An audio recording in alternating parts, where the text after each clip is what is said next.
So there's something I want to point out about this would-be assassin, Ryan.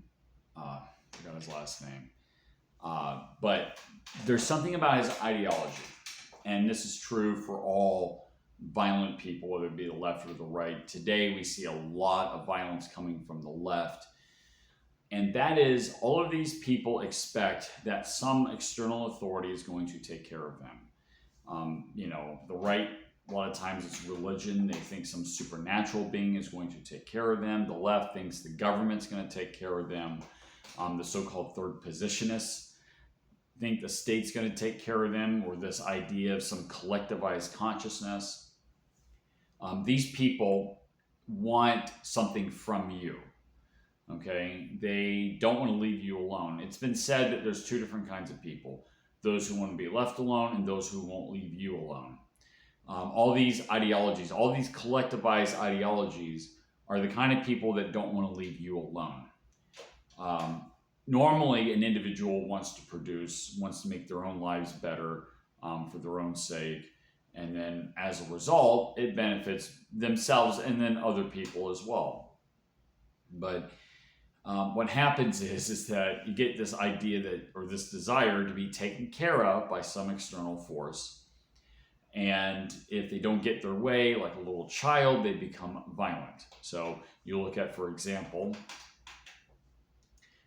Germany in the 1920s, where you have the National Socialists versus the International Socialists, the Marxists versus the Nazis, right? These are both socialist groups. They're both collectivists. They're both for promoting state power. They both want to use violence. They both want to be taken care of forcibly by people who are productive. The only difference is that one's nationalistic, the other one's an internationalistic, right? The one's not so nationalistic. It's like theology. It's kind of like Catholics versus Protestants, or Sunni versus Shiite. It's basically the same ideology. They just have little differences, and they're fighting over that. Why can't people just break out of that paradigm? Why not people say, you know what, I want to take care of myself. I believe I can take care of myself. I want to take care of myself. I don't need the state or some supernatural being to take care of me because I can do it on my own. Well, people don't want to do that. They don't want to have that responsibility and accountability.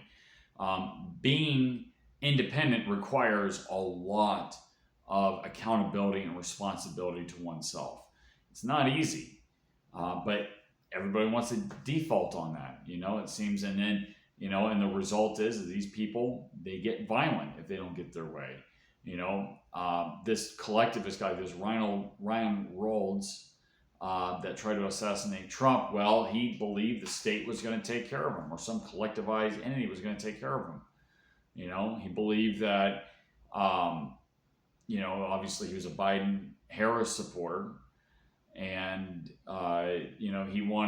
he thought that Russia was this aggressive evil, so he's not on the side of that form of collectivism. Populism is really a mix of ideologies. There's some collectivists there. He didn't want like that kind of collectivism. He wanted the globalist NATO type of collectivism. He believed that was the one that's going to take care of him, and thus that's why he tried to assassinate Donald Trump.